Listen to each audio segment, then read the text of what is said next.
The following presentation is not suitable for young children. Listener discretion is advised.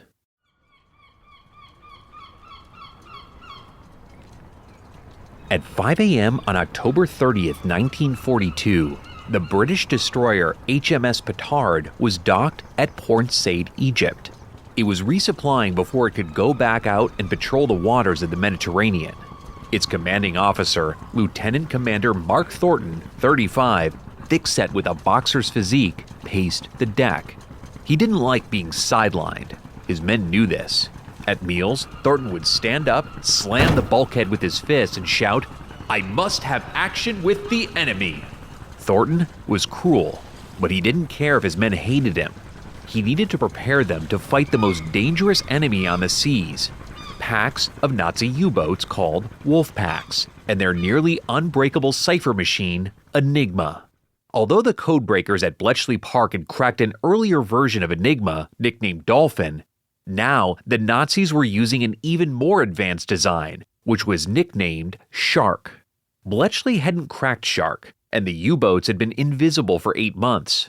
While Thornton was vaguely aware of his country's code-breaking efforts, he did know one thing. Finding an intact Shark codebook would make cracking its cipher much easier. Thornton didn't just want to sink U-boats, he wanted to capture one, to the point of obsession. And so when the radio squawked that morning, Thornton was thrilled to hear the message. "Flotilla, this is HMS Hero. One of our planes has spotted a periscope and we've moved to intercept." The commander of the Hero relayed the coordinates. Thornton grinned. The hunt was on. Full speed ahead. The Petard and 3 other destroyers steamed out of port to meet up with the Hero and join the fight. When they arrived, it had already begun. RAF planes and the Hope were dropping depth charges, hoping to sink the sub. Petard joined the formation and dropped her own. This went on for 16 hours, and Thornton loved every minute of it. On the submarine U-559, things weren't going well. While no depth charges hit, concussions from the explosions caused significant internal damage. At 10 p.m., the Nazi captain ordered the sub to surface. As it did, the submariners scrambled to abandon ship. No one thought to destroy the codebooks or the Enigma.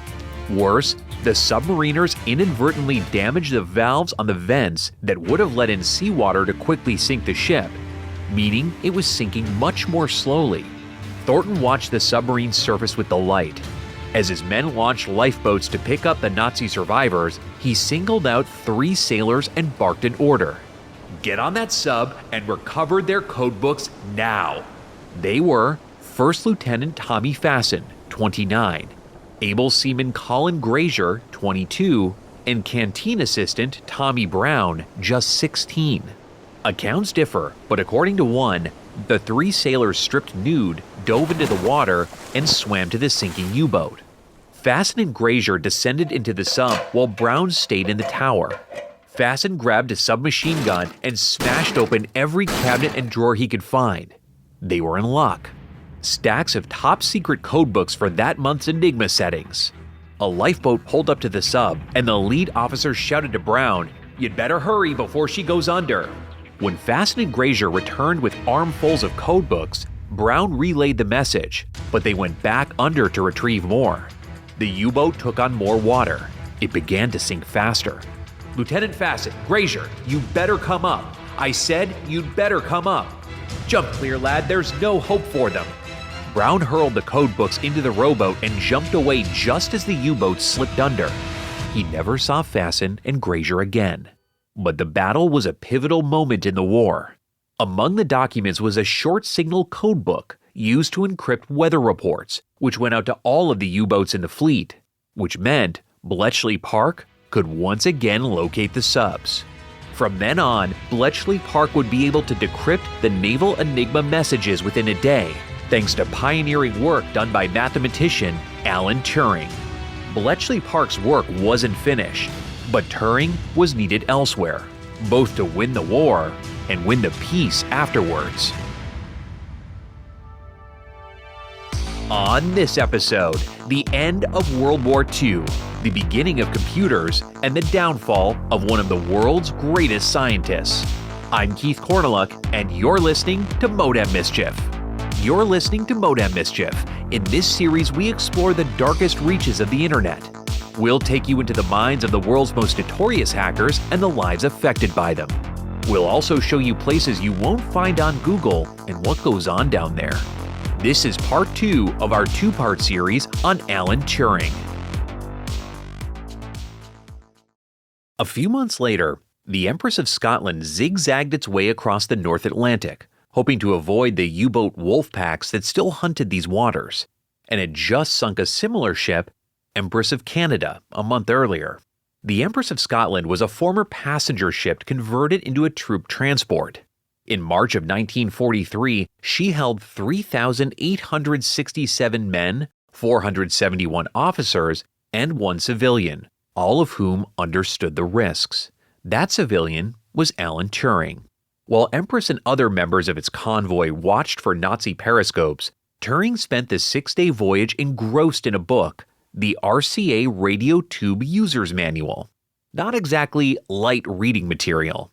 Turing picked it up at Bell Laboratories in New York, where he just spent 2 months assisting Bell engineers in completing Project X, the Allies' first encrypted voice transmission system.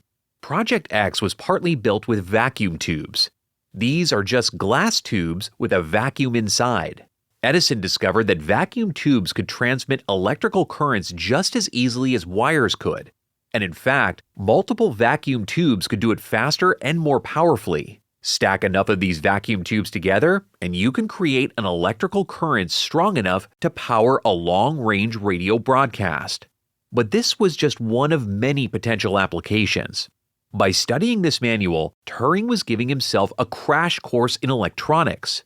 But he could also see how vacuum tubes could be used to build a computer. Like we saw in part 1, Alan Turing spent his fellowship years at Cambridge imagining a universal computing machine. In the 1930s, such a machine was thought to be impractical, if not impossible to build. But the vacuum tube could change that.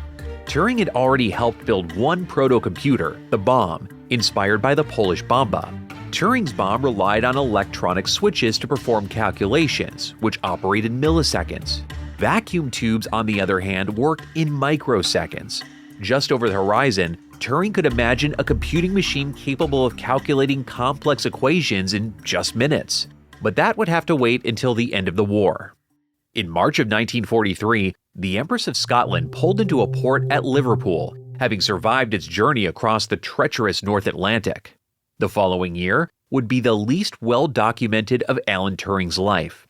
Like we saw last time, Turing and his fellow Bletchley Park codebreakers were sworn to secrecy, so we don't exactly know what Turing did during this period. But we do know that by this point in the war, Turing was deemed too valuable to assist the day-to-day efforts of breaking Nazi enigmas. He was Bletchley Park's top-level consultant, and the only member of staff authorized to know about everything going on there. Turing wasn't really needed in Hut 8 anymore. After Turing installed his bomb, day-to-day management of Hut 8 fell to the chess whiz Hugh Alexander, who was better suited for this role anyway. Yes, Hut 8 was still struggling to crack the latest version of the naval enigma, the 4-rotor enigma M4 codenamed Shark. As a result, by March of 1943, Allied shipping losses were the highest at any point in the war. That month, U-boats sank 120 Allied ships, totaling over 600,000 tons of supplies and hundreds of lives. But slowly, the Battle of the Atlantic turned in the Allies' favor. The recent capture of documents on board U-boat 559 allowed Bletchley to once again pinpoint the U-boats. Additionally, other technological advances in radar, depth charges, torpedoes, and anti-submarine tactics made up the difference. Sinking those 120 Allied ships cost the Nazis 12 U-boats. In May, the Allies had wiped out another 41 U-boats, or 25% of the Nazi fleet. Clearly, Turing's expertise wasn't needed here. Turing would have known about another problem facing Bletchley Park, an even more sophisticated encryption machine that would soon make Enigma obsolete. The Nazis called it a Lorenz cipher SZ40, or the Schluss-Lösungsatz. In keeping with its aquatic theme, the British nicknamed it Tunny, which is a nickname for tuna. Unlike Enigma, which could only scramble Morse code radio transmissions, Tunny was a teleprinter, an electromechanical typing device that could transform any letter of the alphabet into binary code, transmit it, and then unscramble it on the other end. Like Enigma, Tunny machines needed to use the same settings in order to communicate. But unlike the Enigma M4, which had 4 working rotors out of 9, Tunny had 12 rotors that could all be engaged to scramble a single message. The first Tunny broadcasts appeared in 1941. They came directly from the Nazi High Command, from Hitler himself, and went out to commanders on all European fronts. Clearly, this was the Nazis' most sensitive strategic and tactical information. If the British could crack Tunny, it could mean ending the war. At first, Tunny messages were incomprehensible, but by early 1942, Bletchley Park mathematician Bill Tutt and his team built a working replica of the Tunny/Lorez SZ40 without ever having seen one, calling it the British Tunny. This was only the first step. They still needed to build another machine that could crack it. Building that fell to the General Post Office Research Station at Dollis Hill and electrical engineers Tommy Flowers and Frank Morrell. Like Turing, Flower and Morrell understood that computing machines needed to move away from electromechanical switches and begin using vacuum tubes. Their first attempt at a Tunny cracker used just a few dozen vacuum tubes. They nicknamed it Heath Robinson, after an English cartoonist known for drawing overly complicated machines. Heath Robinson was slow and prone to overheating and breakdowns. So, Flowers and Morrell proposed a second machine. This one would use 1,700 vacuum tubes, taking up an entire room, but it generated so much heat that it was considered too dangerous to actually build, and Dollis Hill rejected their proposal. So, Flowers rented a workshop in London and built the behemoth himself. Yet Turing didn't devote his time to Colossus either. When he returned to England in March 1943, Colossus was well on its way to being built. Bletchley Park was already using the Colossus to decrypt raw Tunny messages. This gave the British unprecedented access to Hitler and the Nazi High Command's latest moves. The British government decided not to pass this information on to their American and Soviet allies, and thus tip them off to Colossus' existence. But a mole was in their midst. Hut 3 was the home of Bletchley Park's effort to break the Nazi Air Force's Enigma settings. It was also home to an English mathematician named John Cairncross. The KGB recruited Cairncross while he worked for the Foreign Service in 1936 and nicknamed him Liszt for his love of music. It instructed him to get assigned to Bletchley Park and feed whatever information he could to the Kremlin. Every few nights, Cairncross would steal translated Enigma and later Tunny messages from Hut 3. He smuggled them out of Bletchley Park by hiding them in his socks, then handed them off to his contact, a Russian spy he'd met in Bletchley Village. From 1941 to 1945, Cairncross smuggled over 5,000 documents from the Bletchley to the Soviet Union. Some of these documents did assist the Soviets in the war. In 1943, Cairncross's information aided the Soviets in their decisive victory at the Battle of Kursk, the biggest tank battle in the war. Overall, however, Cairncross's information allowed the Soviet Union to gain valuable ground on its supposed allies, the US and the UK. As the Soviets captured Nazi territory, they also captured intact Tunny machines. They would modify them to give themselves an advantage during the coming Cold War. But Turing knew none of this. So what did Alan Turing do when he returned to England in the spring of 1943? It's unlikely Britain's greatest mathematician would have taken a sabbatical. Instead, he probably participated in the biggest and most secret project of that time. By early 1943, Allied strategy was shifting from defensive to offensive. In January, Franklin Roosevelt and Winston Churchill met in Casablanca to discuss plans for an invasion of Northern Europe. If successful, this invasion, plus the Soviet advance, would crush Nazi Germany once and for all. The D-Day invasion would require hundreds of thousands of soldiers and sailors working in coordination to assault the beaches of Normandy. It would also require an elaborate deception campaign meant to deceive the Nazis into thinking the invasion would happen further down the French coast, involving fake troops, fighter planes, tanks, and of course, communications. Turing's biographer speculates that he played a role in the preparations for the D-Day invasion, likely using his expertise from Project X to assist in keeping key Allied communications secret. Whatever his role, Turing worked to support the war effort. He kept his secrets, not even mentioning them to friends and family. On June 6, 1944, the Allies launched the D-Day invasion. 133,000 soldiers, aided by another 195,000 naval personnel, stormed the beaches and established a beachhead, beginning the slog to Berlin. D-Day was successful in part due to contributions from Alan Turing and his colleagues at Bletchley Park. After D-Day, the Soviet Union also advanced on the Eastern Front, and the war's conclusion was decided. The Allies would spend the next 11 months grinding towards Berlin, where Nazi Germany finally collapsed in May of 1945. Turing wasn't needed to crack Nazi or Japanese ciphers. He was free to pursue whatever research he wished. He opted for a low-priority project, building an encrypted voice communication system similar to Project X, one that would be under British control. His colleagues and supervisors were puzzled, but Turing was playing the long game. He knew that his expertise would give him invaluable insight when the time finally came to build his electronic brain. Turing transferred to another facility operated by the Government Code and Cipher School, Hanslope Park. It was officially a radio communications intercept station, but it also had a reputation for allowing its engineers to experiment and innovate. Turing moved into a room on the top floor of the English country manor at Hanslope.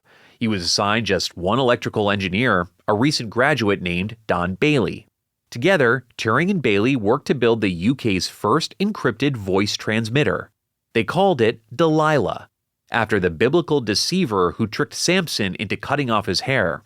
Turing and Bailey developed and tested Delilah for the rest of 1944 and the first half of 1945 until Nazi Germany finally surrendered. While American, British, and Soviet troops began carving up Berlin into their respective spheres of influence, Turing brought Delilah to the Post Office Research Facility at Dollis Hill, where Tommy Flowers confirmed that it was indeed unbreakable.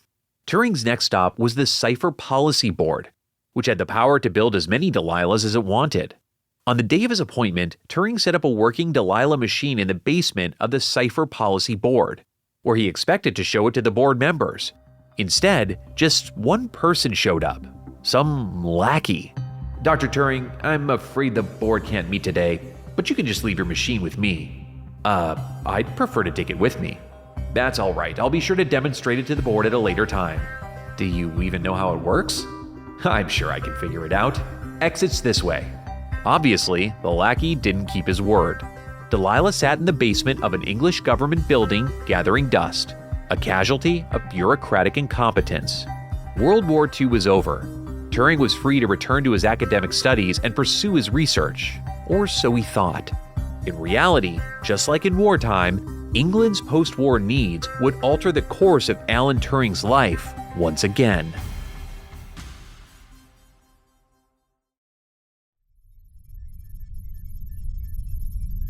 The first thing John R. Wormersley noticed was the noise, but his two guides seemed used to it, so he continued walking down the long corridor. It was February 1945. Wormersley, 48, was being led into the basement of the University of Pennsylvania's Moore School of Electrical Engineering, where he was about to see something nobody else from the UK had ever before. His guides were Presper Eckert, an electrical engineer, and John Mauchly, a physicist. As they approached their destination, the whole building seemed to shake. Wormersley turned to his guides. "How much power does it consume?" 160 kilowatts, Mauchly replied.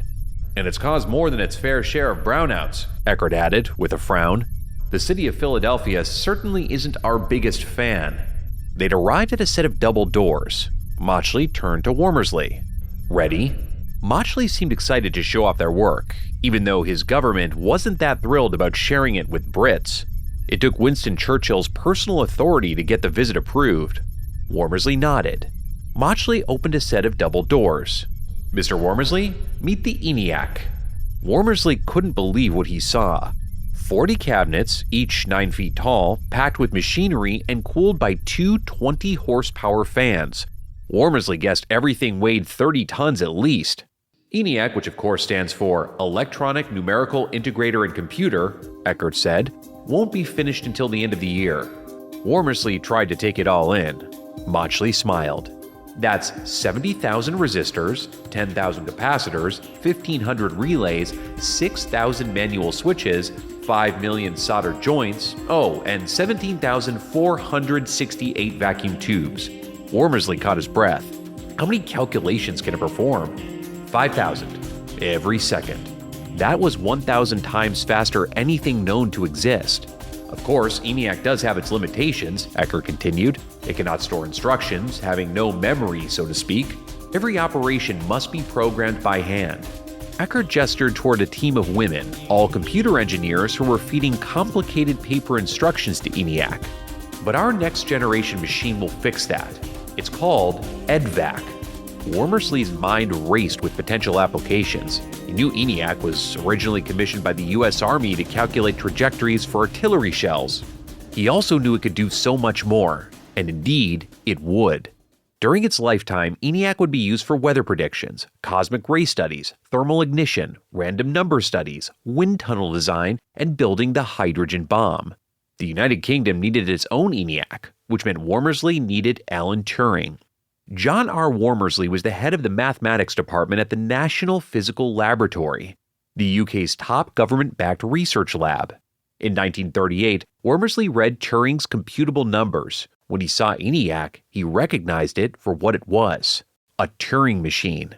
When Wormersley returned to England in April of 1945, he set about finding his elusive man, Dr. Alan Turing.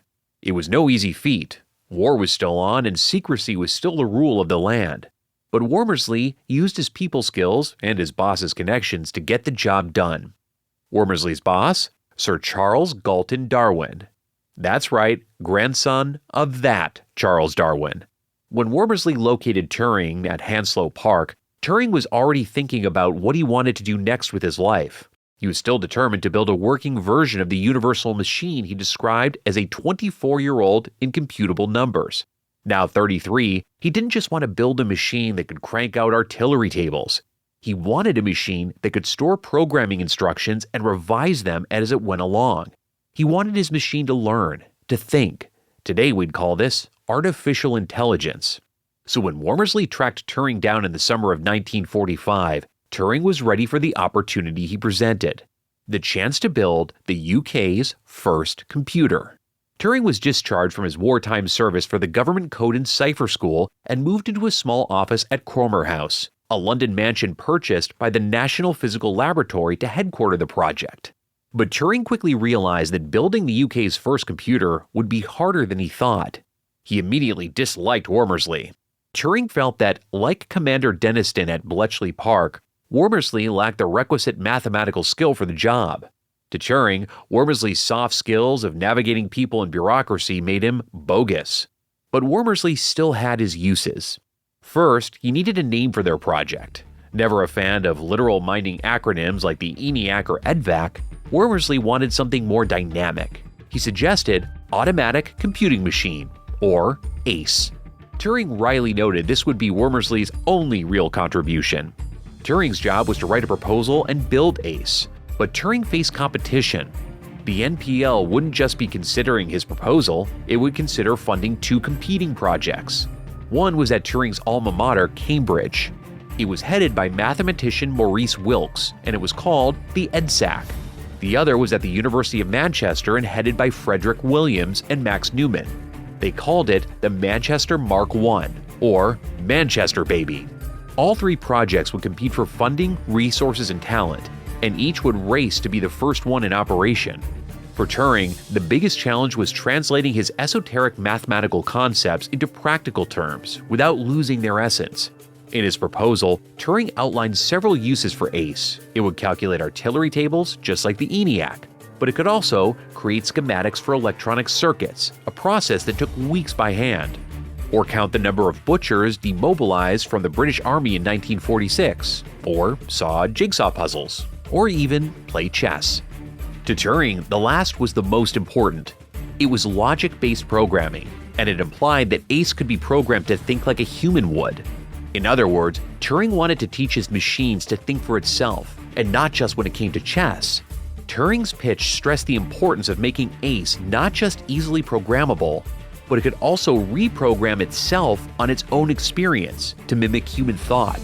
But when Wormersley pitched ACE to the NPL's executives, including Sir Charles Darwin, he stressed its more practical applications. ACE could revolutionize optics, hydraulics, aerodynamics, plastics, and explosives of all varieties. The board was impressed, especially because Turing's version of ACE needed just 2,000 vacuum tubes, not 18,000 like the ENIAC. The board accepted Turing's pitch, deciding it would take 3 years to build and cost £50,000, both of which would prove to be underestimated. But Turing's ideas were too ahead of his time. Few colleagues at NPL agreed that ACE should be built to think for itself, which would be much more expensive. By mid-1947, Sir Charles Darwin and Wormersley decided Turing could take a sabbatical year at Cambridge, where he could further develop his theories. He was being pushed aside, but he wasn't bitter. He'd already accepted that whatever version of ACE got built, it wouldn't meet his specifications. Neither of the two British computer projects would either. Turing returned to Cambridge in the fall of 1947, resuming the fellowship he'd started before the war. He was home, but he was also at a loss as what to do next. He dabbled in game theory, publishing an article on poker strategy. Above all, he remained focused on the concept of human thought. How does a brain think? What chemical processes are involved? And what are the mathematical principles governing them? Now 35, Turing thrived at Cambridge. He began training seriously at running marathons and almost qualified for the 1948 Olympics. He was elected to social clubs. He even opened his life to romance, getting entangled with a third-year mathematics student named Neville Johnson. Turing could have happily remained at Cambridge, but in early 1948, another opportunity presented itself. Turing kept tabs on ACE's progress, which was abysmal. Now it wouldn't be ready until 1950 at the earliest, and it already cost 4 times its initial estimate. He kept tabs on the UK's other 2 computer projects, EDSAC in his backyard at Cambridge, and the Manchester Baby. By early 1948, both were online. Around that time, Manchester Baby's co-creator Max Newman reached out with an offer. The University of Manchester would create a special position for Turing. His responsibility would be running and maintaining the Manchester Baby. It would require a move to Manchester, but it could also mean access to his very own computer. Since leaving NPL, Turing's priorities shifted. He accepted that the intelligent computers he envisioned were decades away. In the meantime, he could explore other ideas of science and mathematics, fundamental to his dream of building a thinking machine, and use existing computers to assist with its calculations. Moving to Manchester meant leaving Neville behind and his other friends at Cambridge. But he could finally put down roots. He bought a house and called it Hollymead. At the University of Manchester, Turing became an indispensable member of the staff. In 1949, Turing wrote the Manchester Baby's first user manual. He happily taught researchers how to use it for their research, while also using it for his own. He hoped to find new love, too. But this would be much more difficult in Manchester than it was at Cambridge. As we saw in Part 1, gay men in the UK in 1950 lived under constant threat of arrest. Their best chance of meeting another man was a clandestine hookup in various pubs, public restrooms, or alleyways. Many gay men were forced into street life, like 19-year-old Arnold Murray. When Alan Turing met Arnold around Christmas of 1951, Murray was unemployed and living with relatives. Despite the obvious discrepancy in their ages and statuses, Alan and Arnold bonded over a shared love of science, even if Arnold had trouble understanding Alan's work on electronic brains. But their budding relationship was tumultuous, filled with accusations of theft. Then in early 1951, Arnold mentioned Turing to a friend, Harry. Harry was a petty criminal with a long rap sheet. He immediately sensed that this Alan fellow had money. Even better, the clandestine nature of his relationship with Arnold meant that Alan would be unlikely to call the police. So, Harry broke into Hollymead and made off with £50 worth of items, including a compass, set of clothes, and a bottle of sherry. Turing immediately suspected Arnold was involved. He called the police. A critical mistake. 2 Manchester detectives arrived at Hollymead, Wills and Rimmer. They took Turing's statement and dusted for fingerprints. They found a match with a man already in custody, Harry. Willis and Rimmer paid him a visit. We found your fingerprints at the professor's house that was burglared. The one at Hollymead? So, you're familiar. I know more than you think.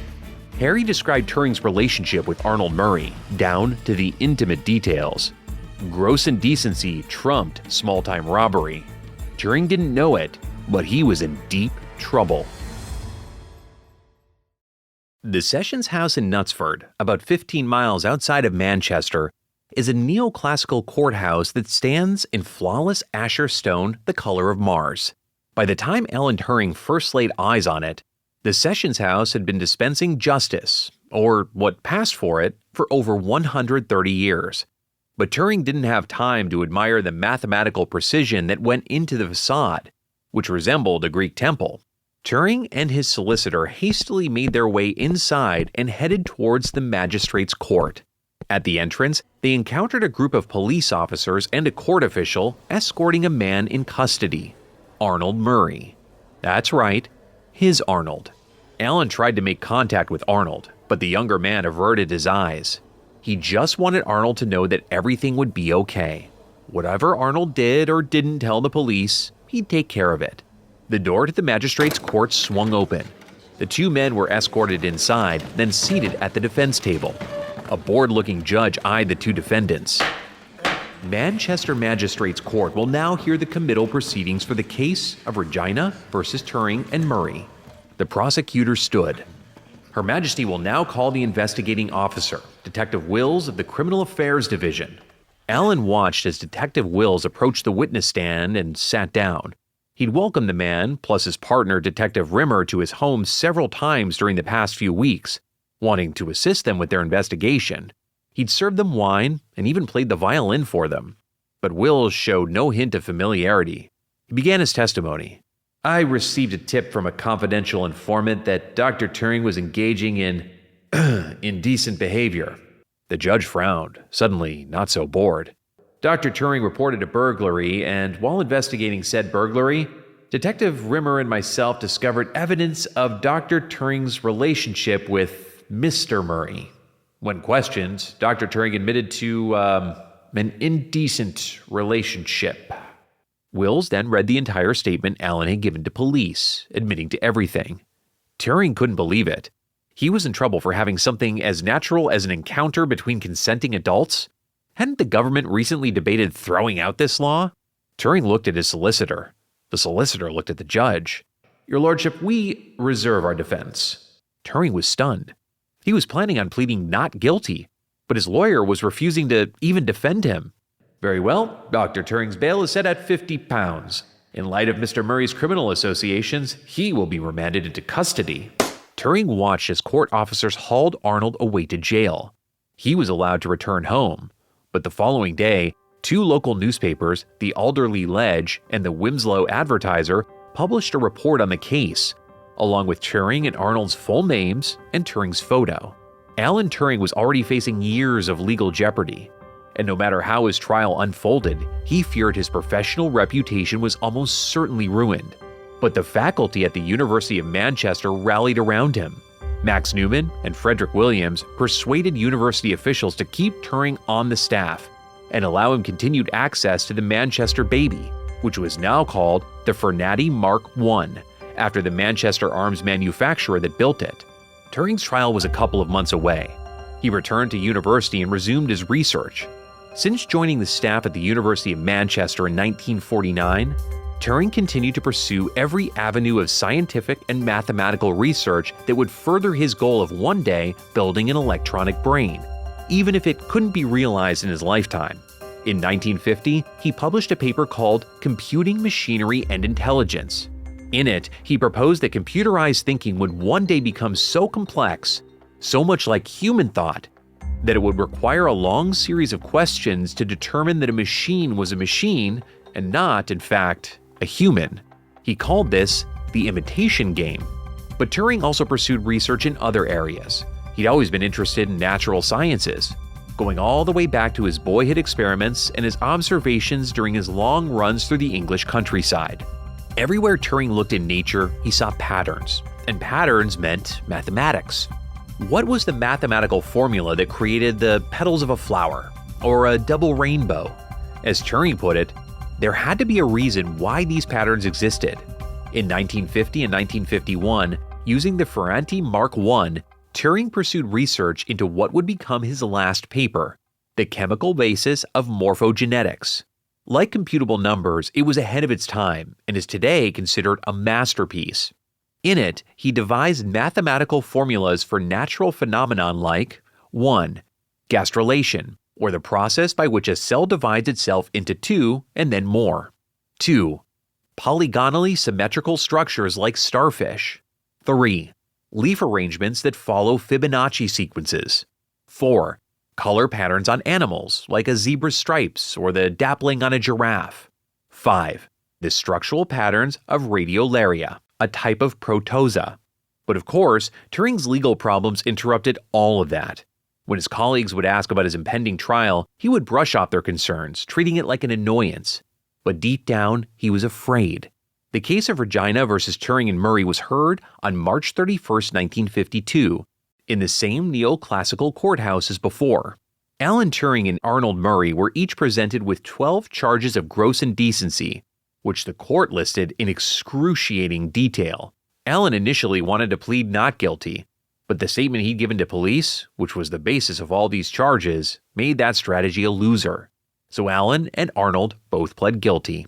In his defense, Turing could only offer character witnesses. Hugh Alexander, Turing's old Bletchley Park colleague, and Max Newman, his boss at the University of Manchester, both testified to Turing's uniqueness and his brilliance. But it wasn't enough. Arnold's lawyer persuaded the judge that it was Turing who led his client astray. Arnold got 12 months of probation. Alan was given a choice: prison or 12 months probation plus a hormonal treatment. By 1950, science and the law was beginning to make the somewhat progressive step of treating homosexuality like an illness instead of a crime. Based on bad science, the medical community believed homosexuality was caused by an imbalance in the male sex hormone. Researchers injected gay men with testosterone. When this only increased their sex drive, they tried the opposite, injecting them with estrogen. This did reduce their libido, along with the side effects like growing breasts and decreased mental capability. It was a chemical castration. But a jail stint would mean Turing had no more access to the Ferranti Mark I. At least chemical castration would let him keep his job. So he agreed. As he wrote to a friend, "No doubt I shall emerge from it all a different man. I've not found out." He signed the letter, "Yours in distress." Turing received an estrogen implant in his thigh, and he did undergo all the expected physical changes. Still, he didn't give up on pursuing his sexual identity. He made several trips abroad during his time to meet available men, but without much success. Manchester valued his contributions.